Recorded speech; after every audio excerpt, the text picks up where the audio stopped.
El día de hoy nosotros ya vamos a abordar el último capítulo, el capítulo 8 de este texto de Recuperar el Realismo de Charles Taylor y Hubert Dreyfus, titulado Un realismo plural.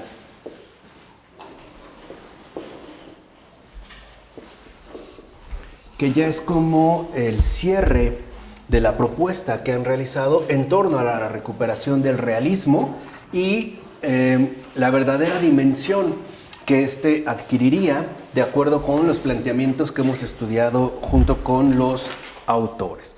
Bueno, es verdad que para nosotros y para la comprensión moderna y occidental de la naturaleza, una propiedad esencial sería aquello que explicaría el por qué un determinado elemento se encuentra sometido a un gran número de leyes causales y que además estas leyes serían válidas siempre y en todo lugar.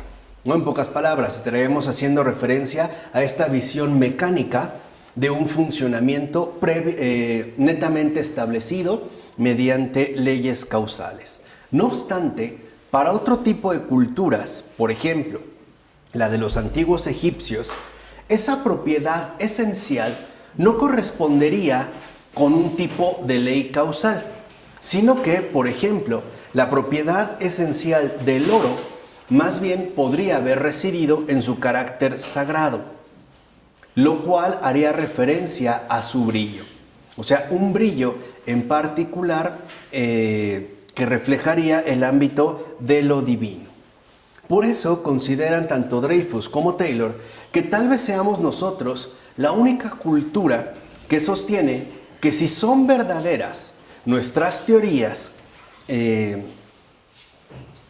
realizamos con respecto a las entidades del universo, tendrían que coincidir exactamente con lo que son las cosas en sí. En pocas palabras, que nuestras explicaciones teóricas pondrían al descubierto el ser mismo de las cosas. Ahora, es importante darnos cuenta que otras culturas, por ejemplo, no se han preguntado cómo es el universo en sí, al menos no de la misma manera en que lo ha hecho la ciencia moderna occidental. ¿Por qué? Porque esas otras culturas no cuentan con esa visión desde ninguna parte que invita a mantenernos a una distancia objetivadora que termine erradicando los compromisos definidos. Ahora, también vale la pena destacar que en el caso que habíamos mencionado del oro, ¿no? O la comprensión que tenían, por ejemplo, la cultura egipcia del oro, no necesariamente tiene que corresponder con las explicaciones teóricas que nosotros hemos logrado desarrollar.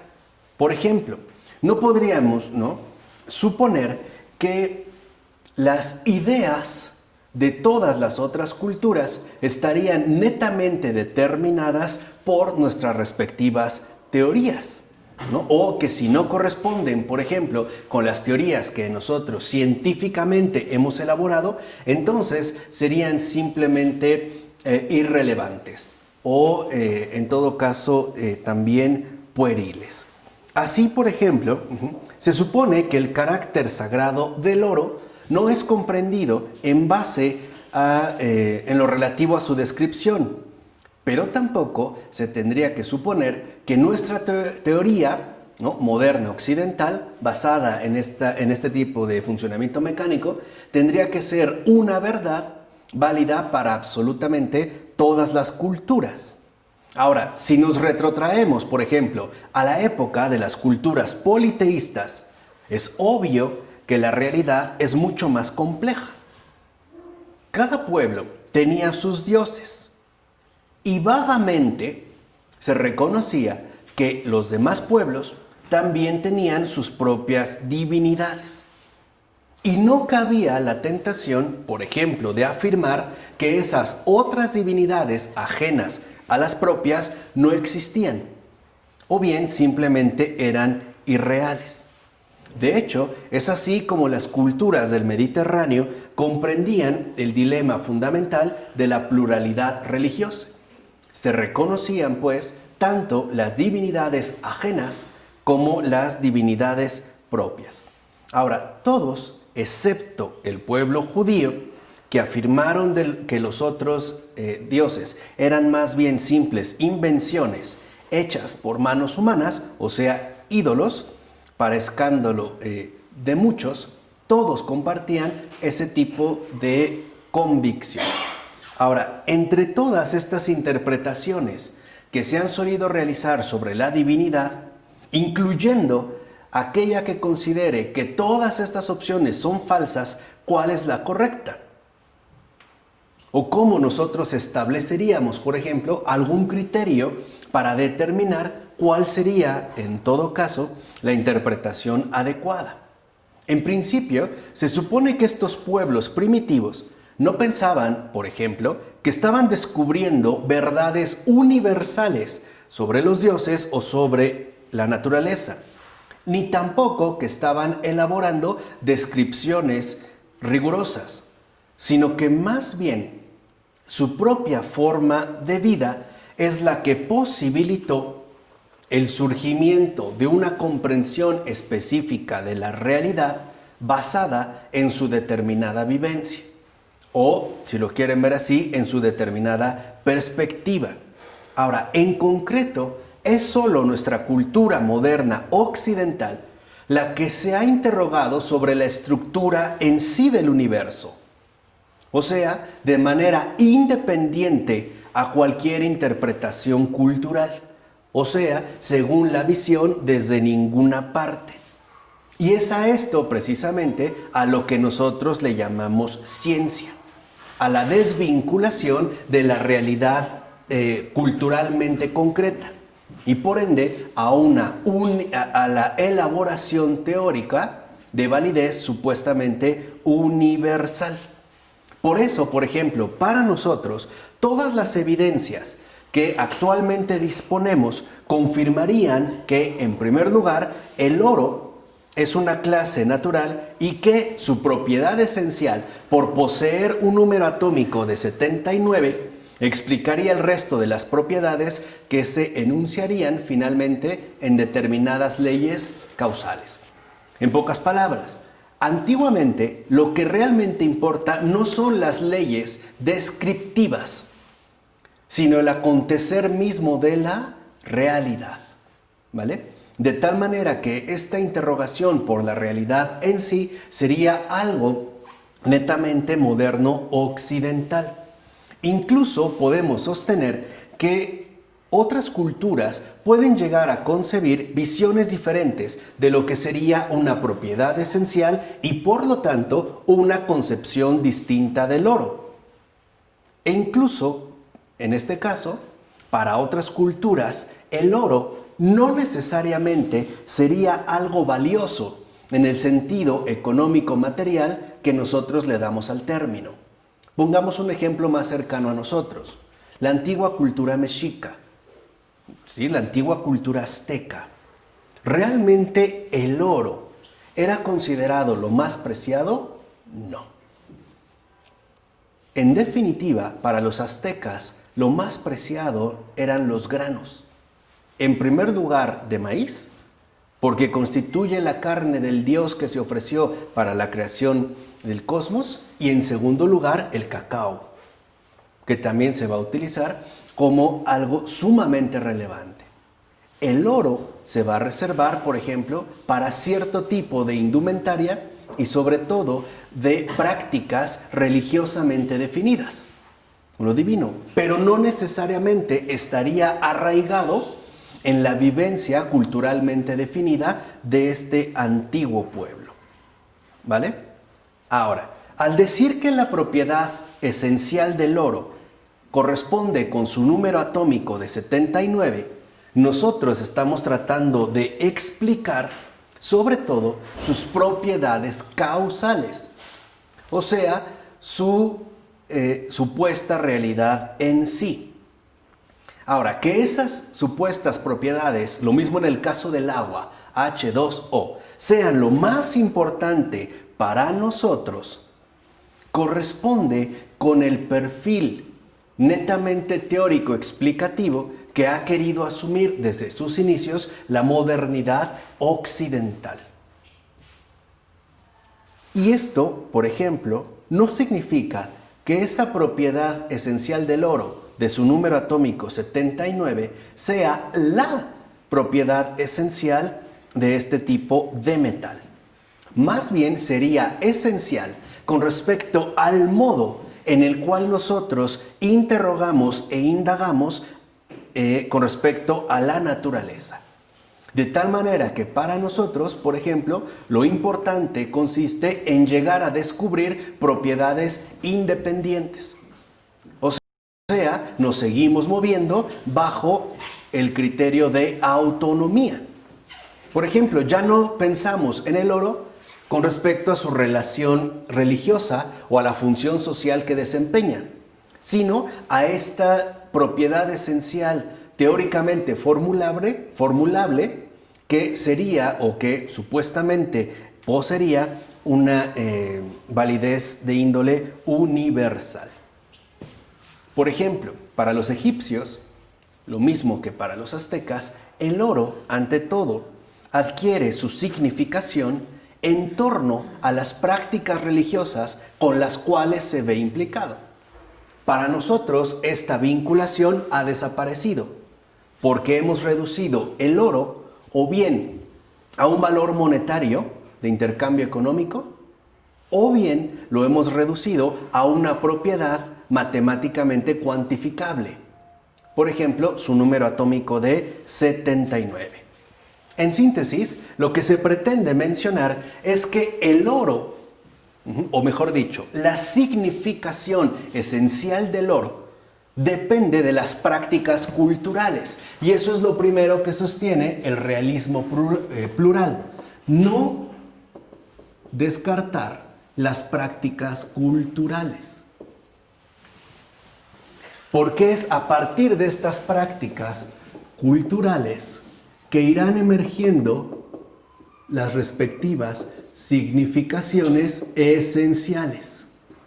Ojo, y esenciales, ya entiéndase, no como propiedades independientes, sino como propiedades realizadas en torno a un ámbito cultural en específico. O sea, en torno a las determinadas formas de vida que asumiría una determinada cultura. ¿Vamos?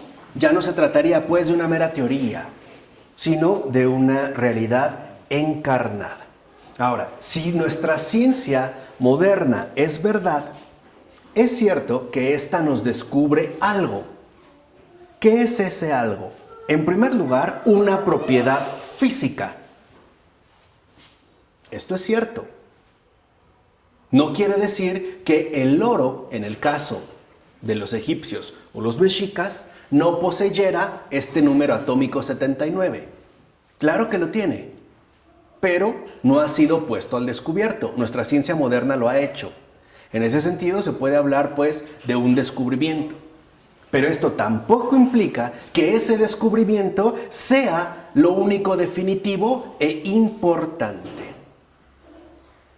Aquí sí, por ejemplo, como Heidegger señala, y lo cito, está recogido en un texto que se llama Filosofía, Ciencia y Técnica, en su escrito La Cosa. Dice Heidegger, estos datos de la física son correctos. La ciencia concibe gracias a ellos algo real. Pero la ciencia atañe solo a lo que su modo de concebir ha admitido previamente como posible objeto para ella. O sea, es pues un modo de concepción. Nosotros concebimos las cosas actualmente de un modo científicamente objetivable. O, si lo quieren ver así, científicamente establecido. Para los antiguos, lo que importa no es lo que la ciencia diga, sino lo que las prácticas culturales revelan con respecto a las significaciones, en este caso, esenciales. Si uno lee, por ejemplo, con atención, a partir de estos criterios mencionados, la utopía de Tomás Moro, que de hecho es el inventor de de este término, de este neologismo, que es como ningún lugar particular, veremos cómo para Tomás Moro lo fundamental son las prácticas culturales que emergen precisamente en el supuesto país llamado utopía. De tal forma que las significaciones esenciales están firmemente arraigadas en unas prácticas culturales definidas que no sostienen para nada una especie de desvinculación netamente teórica, o vamos a decirlo así, netamente científica. Lo que rigen, pues, en todo caso, no son estas leyes científicamente universales, sino las propiedades esenciales que resplandecen en torno a las prácticas socialmente relevantes. Vamos, ¿por qué para un egipcio el oro es importante?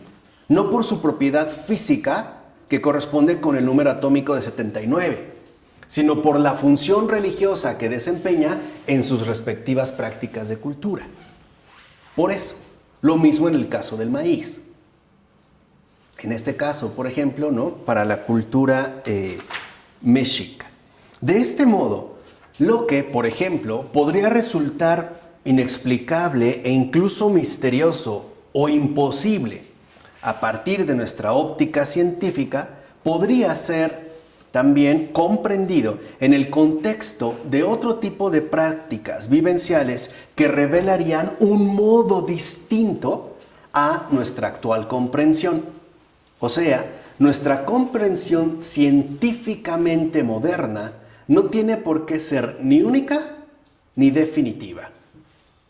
O sea, el modo de comprensión occidental no tendría por qué ser el exclusivo modo de comprender absolutamente todo lo demás. Tendríamos por lo menos que reconocer que hay alternativas. Y este es el segundo factor. Un realismo plural también reconoce alternativas.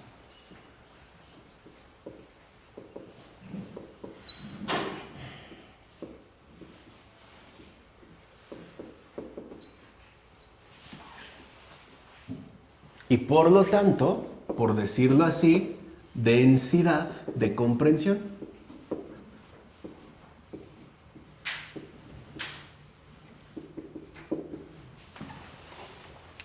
O lo cual invitaría justamente a una densidad de comprensión.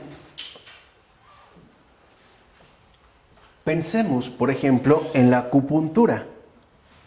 La acupuntura no ha podido ser explicada según los criterios de la medicina occidental.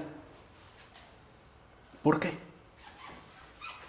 Simple y sencillamente porque a partir de la acupuntura se pueden establecer dos visiones distintas sobre el cuerpo. Una, la nuestra, que lo entiende en términos de moléculas e impulsos eléctricos. Y que sería comprensible, pues, en torno, por ejemplo, a lo que puede ser entendido según nuestros criterios básicos de la física. Mientras que esa otra visión alternativa entendería, por ejemplo, el cuerpo en términos también de centros energéticos en relación con una armonía integral del todo con el todo. De tal forma que lo que vemos es que lo que demuestra, o más bien lo que pone al descubierto la acupuntura es alternativas que involucrarían una densidad de comprensión distinta y que tendrían pues que quedar arraigadas dentro de las significaciones esenciales de una determinada cultura. Ahora, esto sería un indicio de que necesitamos contar, por ejemplo, con al menos dos explicaciones diferentes de la realidad. Una, por ejemplo, que se revelaría según la incrustación dada en las prácticas culturales y otra dada según la desvinculación de la explicación científica. ¿Vale? ¿Se entiende? Aquí. Ahora, la convergencia de estas dos posturas, por ejemplo, la acupuntura y la medicina, por supuesto es deseable. Y claro que nos ayudaría a llegar a un horizonte de fusión más que deseable. Pero, por lo menos, hemos de aceptar en principio la posibilidad de que no haya una sola manera privilegiada en que la naturaleza funcione. Y aquí hay que entender bien a esto a qué se refiere. Porque de entrada nos podríamos salir por la tangente diciendo, claro, es que todo es relativo. No se trata de que todo sea relativo. Se trata de que reconocer que no haya una sola manera privilegiada en que la naturaleza funcione, significa que la verdad no está en nosotros. La verdad no es algo que uno posee. Es algo de lo cual uno participa. Esta es la gran diferencia. No se trata de querer reducir todo a nuestra determinada perspectiva, sino de superar nuestra perspectiva, ¿no?, a través precisamente de la verdad. De tal manera que entonces, en general, podríamos decir que no habría pues una sola cualidad o propiedad esencial del oro. Habría más bien diversos aspectos esenciales del oro. En este sentido es que se puede hablar de plural. Vamos, pluralismo no es relativismo, es realismo. ¿Se entiende? Esta ya es, digamos, como el aterrizaje fundamental. O sea, ¿a qué apunta la pluralidad? A la riqueza de lo creado. ¿Por qué puede haber, pues, distintas alternativas con respecto a la comprensión del mundo? Porque el mundo no es creación nuestra. Por eso. Pero a final de cuentas es un mundo. Y aunque las visiones sean distintas, a final de cuentas arraigan y surgen a partir de la experiencia que hemos tenido en este mundo. Por eso acuérdense de ese principio de caridad enunciado por los autores. Puede ser que una alternativa de comprensión esté equivocada, pero de fondo no está del todo equivocada, porque tiene como referencia el mundo en el cual vivimos todos. ¿Vale? O sea, esta riqueza de lo creado es pues lo que apelaría al reconocimiento objetivo de la realidad creada. No pues de la invención netamente subjetiva. De ahí pues que también puedan existir muchos lenguajes que logren describir aspectos diferentes de la realidad de manera correcta. Vamos a tratar de poner también un contraste para que se entienda ya en el ámbito lingüístico. Nosotros estamos ya habituados, para bien o para mal, a tratar de ser enfáticos en el uso del pronombre personal primario, el yo, ¿no? Por ejemplo, a veces creemos que es necesario hacer esta indicación del yo, por decir yo como, o yo pienso, o yo opino, o yo digo, o yo creo. Pero alguien, por ejemplo, como Wittgenstein, mostró muy bien en sus investigaciones filosóficas que el uso del pronombre personal no es absolutamente necesario.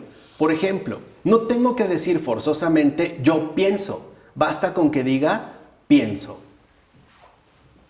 O sea, el yo no tendría por qué ser una característica esencial, una propiedad esencial de nuestro lenguaje. Y por lo tanto, tampoco de nuestras formas de vida.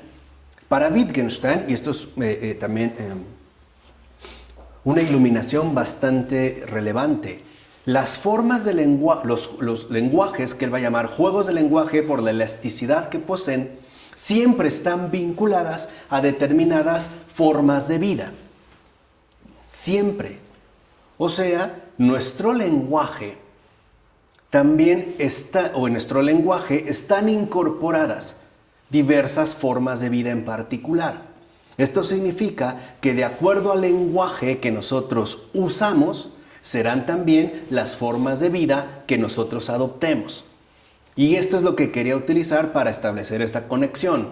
En México hay un pueblo originario, como hoy les llaman, llamado Tojol Albal, que viven al sur del país. Nosotros los mencionamos como tojolabales. ¿Qué sucede en el caso de ellos? En su gramática, en su lenguaje, no existe literalmente la palabra yo. No existe. Cuando ellos quieren hacer una referencia en particular, no dicen, por ejemplo, yo pienso, sino nosotros pensamos. No dicen yo digo, dicen nosotros decimos. ¿Qué ocurrió? Para que vean el acierto de Wittgenstein en este caso. En una ocasión, un par de jóvenes tojolabales se robaron una vaca de una comunidad vecina.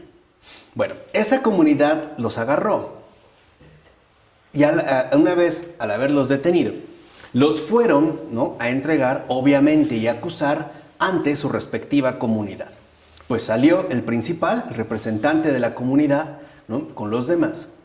Y lo que dijeron fue, les pedimos perdón por lo que hemos hecho. Fíjense esta expresión.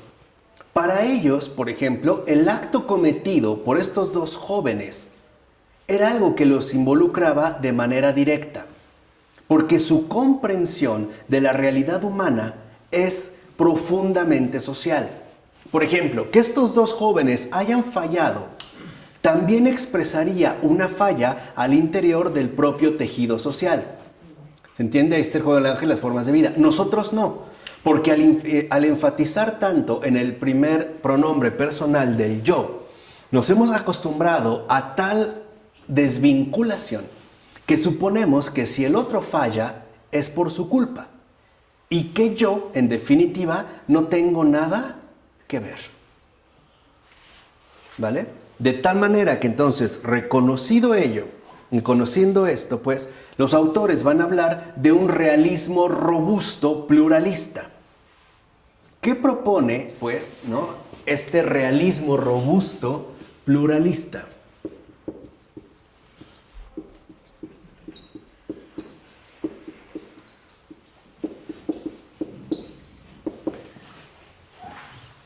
¿Qué propone esta alternativa?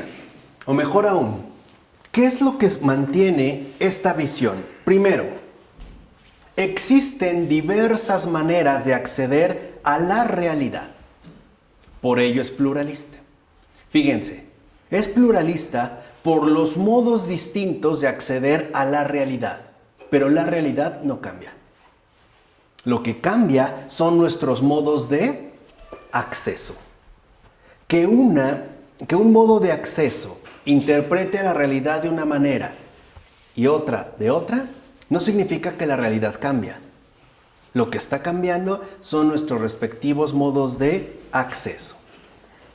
Sin embargo, segundo, y esa es la segunda característica de este realismo robusto pluralista, revelan verdades, estas visiones que son independientes de nosotros.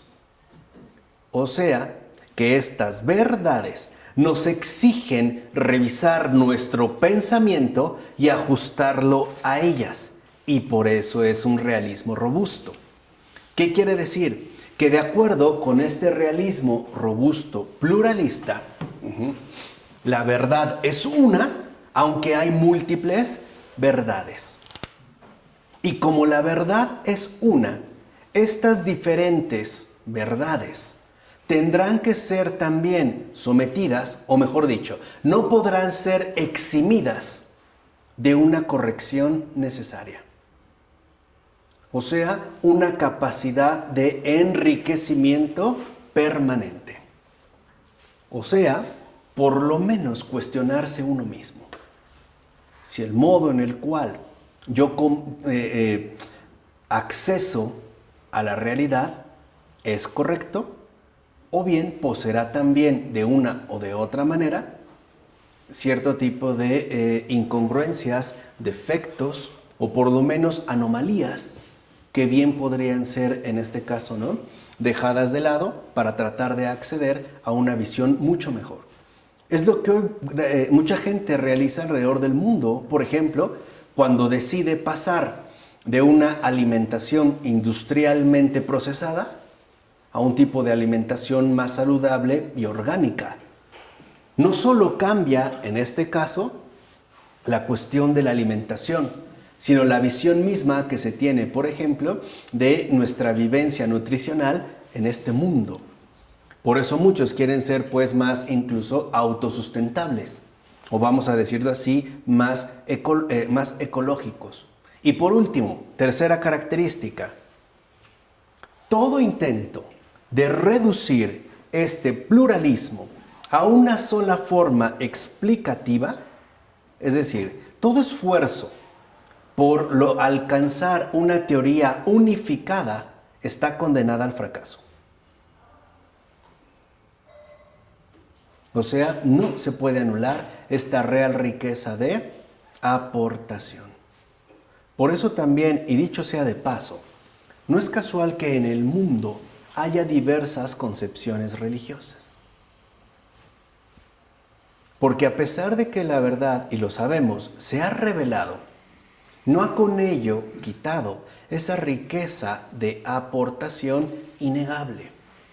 Y no es porque la verdad nos falle, es porque muchas veces nosotros no corregimos lo suficiente ni estamos dispuestos a enriquecernos de manera adecuada con respecto a nuestra compenetración con la verdad. Por eso mucha gente dice que conoce a muchos ateos, muy buenas personas, que no necesariamente tienen que ser creyentes. No es porque la realidad cambia, es porque su modo de acceso a esa realidad se puede ver ciertamente enriquecida.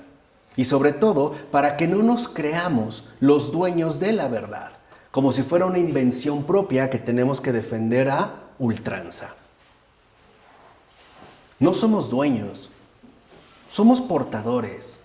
Y como sabemos, ¿no?, vasos demasiado frágiles que en cualquier momento fallan y fallan. Por eso lo importante, y lo veremos en la metafísica cuando hablemos del testigo, lo importante no es el testigo, sino el testimonio que éste lleva. O como decía San Juan Bautista, no yo, sino él. Esta es pues como la dinámica fundamental. Ahora, por supuesto, reconocen los autores que este realismo robusto, pluralista, es una concepción difícil de defender, sobre todo teniendo en cuenta el contexto cultural contemporáneo. ¿Por qué? Porque hoy, a grandes rasgos, se defienden básicamente dos posturas. Por un lado, el cientificismo moderno, teóricamente explicativo y de validez universal. Y por el otro, el subjetivismo, que siempre se hace acompañar del relativismo. Cada una de ellas están en pugna y de hecho son irreconciliables. Al mismo tiempo, cada una busca imponerse a la otra. Por ejemplo, para el cientificismo, toda crítica a la verdad absoluta de la ciencia moderna equivaldría a rechazar la idea de verdad. O sea, cientificismo y relativismo no se llevan bien. Están enemistados por completo. Ahora, de entrada, ¿no sería ya un prejuicio occidental la preferencia por la unidad frente a la diversidad? Pensemos en el uso de la corbata. ¿Por qué tenemos que usar corbata? ¿En qué país se empezó a usar? ¿De dónde viene la corbata? Es inglesa, ¿no? ¿Y por qué la tuvimos que usar todos? ¿Por qué tenemos que suponer que lo occidental de entrada es universal? ¿Por qué? Esto también se ve de manera como muy clara en el caso de los franceses, ¿no? Hablamos de un café, como si se tratara de algo universalmente aceptable aquí y en cualquier parte del mundo. Pero no lo haríamos, por ejemplo, con una cultura originaria. Lo consideraríamos en todo caso como una determinada rareza. Ahora, lo importante es que la diversidad es justo lo que constituye la mejor prueba que tenemos de la existencia de una realidad independiente. En pocas palabras, que no podemos someter a nuestros simplistas intentos reduccionistas, a nuestro monopolio, como si se tratara pues de adueñarnos absolutamente de todo bajo una misma perspectiva. Incluso si la experiencia de unidad se basara en la unidad de nuestro cuerpo y la percepción unificada que se correlaciona con él, como sin duda suele ocurrir, ¿no mostraría esto que la preferencia por la unidad es también solo un prejuicio que tendríamos que superar? Podemos mencionar cómo en las épocas más tempranas, por ejemplo, de la cultura humana, el reconocimiento de la existencia de otros dioses no hizo surgir la pregunta acerca de qué concepción de la divinidad era la única correcta. No, esta actitud fue relegada en parte por el monoteísmo judeocristiano-musulmán, pero también es cierto por los grandes desarrollos filosóficos del mundo antiguo. Por ejemplo, Platón y Aristóteles parten de la idea de que intentamos comprender un solo sistema cósmico coherente. A partir de ahí se va a dar paso a esta idea de unidad, que después va a heredar la ciencia moderna, pero que la va a acentuar al sostener que se trataría de la única visión privilegiada. La pregunta es, ¿este modo de acceso que nosotros consideramos enteramente privilegiado es solo un prejuicio? Los autores dicen sí y no. ¿Sí? Si con ello nos referimos a un rasgo profundamente arraigado en nuestra concepción del mundo y basado, con razón, en nuestro sentido de la unidad corporal. En ese caso sí. Pero no lo es si por prejuicio entendemos una suposición incorporada a un tipo particular de investigación que ni la prueba, pero tampoco la desmiente. En pocas palabras, ¿no tendríamos más bien que apelar a la unidad empírica? Pensemos en la creación. ¿No es la creación en su inagotable diversidad una unidad? A ver, tratemos un poco de simplificar. ¿O todos son mamíferos? No. ¿O todos son acuáticos? No. Literalmente podemos hablar de una verdadera diversidad. Piensen simplemente en la inmensa diversidad de lo vegetativo, que hoy como que no se toma mucho en cuenta, ¿no? Pero de lo vegetativo. O sea, increíble e inabarcable. Y esto es como un detalle importante y ahorita van a entender bien por qué. O sea, esta diversidad involucra que sí es posible la realización de esta unidad, pero esta unidad sería, pues, a final de cuentas, una unidad empírica. No tendría por qué ser una unidad netamente abstracta o idealizada, o sea, nocional, sino que tendría que ser precisamente un reconocimiento de una realidad independiente. Por eso tendríamos que acostumbrarnos a la idea de que mientras la percepción cotidiana al final de todas las perspectivas deberían unificarse de una u otra manera, sí se puede acceder a esta realidad única, a esta realidad independiente desde diversas perspectivas, cada una de las cuales nos revelaría algo esencial de ella, pero no necesariamente todo. Este es el mosaico, ¿no? ¿Ubican los mosaicos? ¿No? Estos grandes mosaicos, por ejemplo, en Roma, que están hechos básicamente por pequeños pedazos incrustados para dar pie y cabida a un todo. Y cada pedacito es tan importante que si uno falla, todo el mosaico se ve como estropeado, ¿no? Pareciera que ahí está faltando algo. Y no es por el tamaño, es porque formaría parte precisamente de este conjunto. Así pues, cada modo de acceso nos aporta algo a todos los demás. Ahora, podría sostenerse, por ejemplo, que esta idea de unidad es pues un prejuicio. Pero sería un prejuicio si nosotros queremos hacer de esta unidad una mera propuesta teórica. Pero no es un prejuicio si apelamos, pues, a final de cuentas, al mundo en el cual vivimos. Ya esta enorme diversidad. Piensen, por ejemplo, estas imágenes, ¿no?, de los documentales de la naturaleza que realizan, donde vemos una diversidad impresionante. Y a pesar de su enorme diversidad, de esas formas tan fantásticas, ¿no?, estos monstruos fantásticos que nuestro gran creador ha realizado, conviven literalmente en unidad. Así, otros ejemplos podrían también revelar esa preocupación que han tenido por alcanzar esta unidad algunos teóricos y que se han visto en problemas al momento de querer realizarla, por ejemplo, filosóficamente.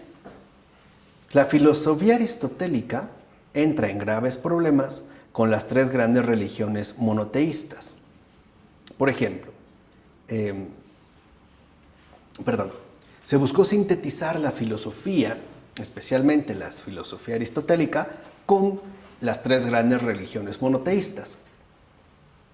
Se comenzó, por ejemplo, con el trabajo del filósofo judío Maimónides, el cual va a servir de inspiración a otros pensadores musulmanes, como Ibn Sina y Ibn Rushd, o sea, mejor conocidos para nosotros como Avicena y Averroes, quienes a su vez van a influir en la gran propuesta de síntesis que realizara Tomás de Aquino. Tomás de Aquino se propuso alcanzar una convergencia total. Si lo logró o no, es algo que todavía filosóficamente se encuentra en discusión, pero algo es innegable. Sí hay convergencias y sí hay, vamos a decirlo así, enriquecimientos mutuos y recíprocos. Puede ser que, por ejemplo, entre Aristóteles y Averroes haya un modo de acceso tan distinto que nos veamos como inclinados a optar más por uno que por el otro. Y no es de fondo que Aristóteles esté más en lo cierto que Averroes, sino que este modo de acceso permitiría profundizar aún más en la verdad que el del otro. O sea, en pocas palabras, es importante que nosotros nos mantengamos dentro de ese compromiso de unidad, de una unidad que no por ello anula la diferencia. E incluso hay muchas cosas que sabemos, pero definitivamente hay muchas otras que todavía no sabemos. E incluso cabría la posibilidad de considerar que el universo funcione de una manera totalmente distinta. ¿O por qué tendría que ser nuestra respectiva comprensión la única privilegiada? Lo fundamental es reconocer que esta realidad independiente nos sirve a nosotros como guía y eje de orientación, ¿no? Cuando hablábamos nosotros también con respecto a la corrección. Por ello es importante evitar el reduccionismo. Dijimos, no se busca solo el minimalismo, sino el maximalismo. Es decir, aceptar los desafíos que la propia realidad nos sugiere y que nos van a resultar, a final de cuentas, inevitables. Piensen, por ejemplo, ahora en un mundo tan interconectado, ¿no?, y tan no afectado, porque no es una afectación, pero sí tan impactado por los enormes movimientos migratorios alrededor del mundo. La pregunta es, ¿qué vamos a hacer? ¿Qué vamos a hacer cuando nos tengamos que ver expuestos al contacto directo con otras culturas por completo diferentes a la nuestra? Tan distintas que incluso se pueden ver, ¿no?, los contrastes en el propio modo de vestir. ¿Qué vamos a hacer, por ejemplo, si vemos una persona con burka? Que al menos para nosotros resultaba algo completamente extraño. ¿Qué pasa en estos casos? ¿La vamos a echar a patadas? ¿O la vamos a acribillar? ¿O qué vamos a hacer? Por ello no es casual que hoy también, por ejemplo, la llamada xenofobia o este odio, ¿no?, a lo extranjero, a lo ajeno, a lo distinto a lo propio, esté tomando también mucho auge alrededor del mundo, particularmente en los países occidentales, que no quieren nada que ver con esta diferencia. Es decir, no quieren mantenerse pues dentro de este compromiso de unidad. Ahora, debemos de reconocer que en el mundo también prevalece una multiplicidad de culturas, cada una con su propia comprensión del mundo y del ser humano.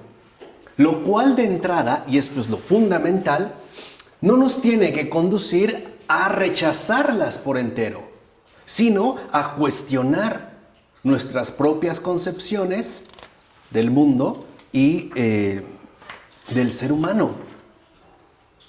¿Sí se entiende?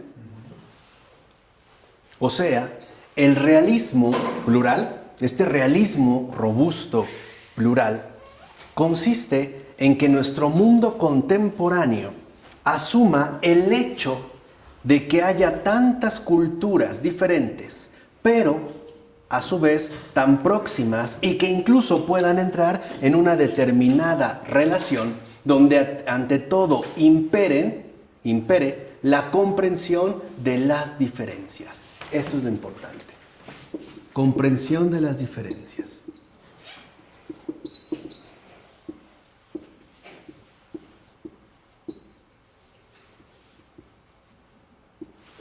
Lo importante no es cuestionar al otro, sino también cuestionarse uno mismo. ¿Por qué hemos concebido el mundo, el ser humano, de manera distinta? Si es que partimos de una única realidad. Y siendo realistas, ¿será que podremos alcanzar una visión unificada del todo? No creo. Por eso creo que también la postura que ha asumido Alasdair MacIntyre de promover la comprensión de los desacuerdos antes de dar pie a la falsidad de los acuerdos es muy importante en este día. Hoy el intercambio cultural, la interconectividad, etcétera, nos obliga a resaltar todavía más esa comprensión de las diferencias. El reconocer que quizá nuestros modos de acceso, ¿no?, a la comprensión del mundo son distintos, pero que eso, de entrada, no nos hace enemigos, sino distintos. Y resaltar estas diferencias significaría precisamente resaltar la necesidad que tenemos de un verdadero compromiso de unidad. Por eso es tan importante que nosotros nos movamos por el rumbo de los efectos aumentativos y no de los efectos disminutivos. ¿Qué queremos? ¿Anular las diferencias? Por ejemplo, ¿qué queremos? ¿Acabar con todos los mamíferos para que solo queden los ovíparos? ¿Qué queremos? O reconocer esta exigencia de comprensión que en último término también es un requisito indispensable para el sano ejercicio de la caridad. ¿Quiero amar a mi prójimo o a ese otro distinto a mí solo en la medida en que se parezca a mí? ¿No seré capaz de amarlo tal y como es, incluso sin que tenga el más mínimo parecido conmigo, y ya no solo físico, sino incluso con respecto a nuestros modos de acceso o nuestros modos de acceso a la comprensión de la realidad, nuestras formas de lenguaje y nuestras formas de vida. En serio, eso es lo que yo estaría esperando. Tenemos que apelar a lo más profundo, a eso ciertamente más profundo. En pocas palabras, tenemos que ser capaces de reconocer afinidades indudables, pero también esas sustanciales diferencias que prevalecen entre nosotros. Así se puede concluir, dicen los autores, que tanto desde un punto de vista científico como ético-cultural hay buenas razones, tanto intelectuales como morales, para profundizar por esa senda y, claro, intentar una unificación de perspectivas, pero también para no tener expectativas demasiado optimistas, es decir, superficiales e ingenuas.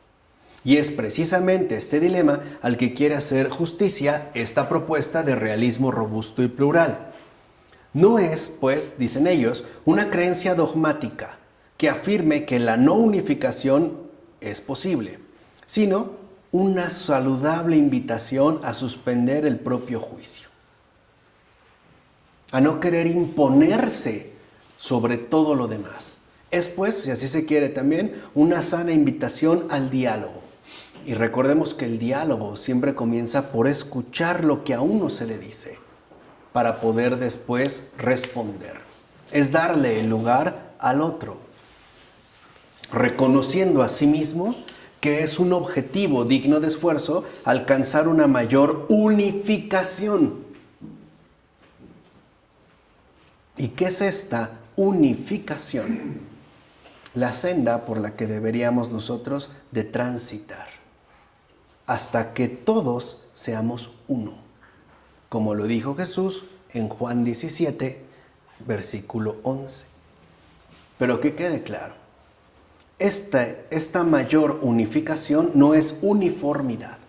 No se trata de que todos seamos iguales, sino unidad sin confusión ni disolución. O sea, la respuesta profunda para el realismo plural está en la contemplación del misterio trinitario. Ahí están las diferencias en plena y absoluta unidad, sin que por ello uno elimine al otro o uno se imponga sobre el otro. ¿Cómo es trinitaria? No entendí. Está el Padre, el Hijo y el Espíritu Santo. Ahí está la diferencia radical entre ellos, que no buscan, ¿no?, ser todos uniformes, todos Padre, todos no, sino que se reconocen en sus respectivas diferencias, y es este reconocimiento el que precisamente nos conduce a alcanzar esa unidad perfecta. En síntesis, si nosotros queremos hacer algo correcto en nuestra sociedad contemporánea, tendremos que meditar a fondo nuevamente el misterio trinitario. Tendremos que aprender de Dios cómo son las cosas y también cómo deben ser. La solución para nuestras problemáticas contemporáneas consiste, dicho brevemente, en la contemplación de la verdad. Una verdad que, como bien sabemos, está conformada por el Padre, el Hijo y el Espíritu Santo. ¿De acuerdo? Vamos a dejar hasta aquí. El Padre, del Hijo y del Espíritu Santo.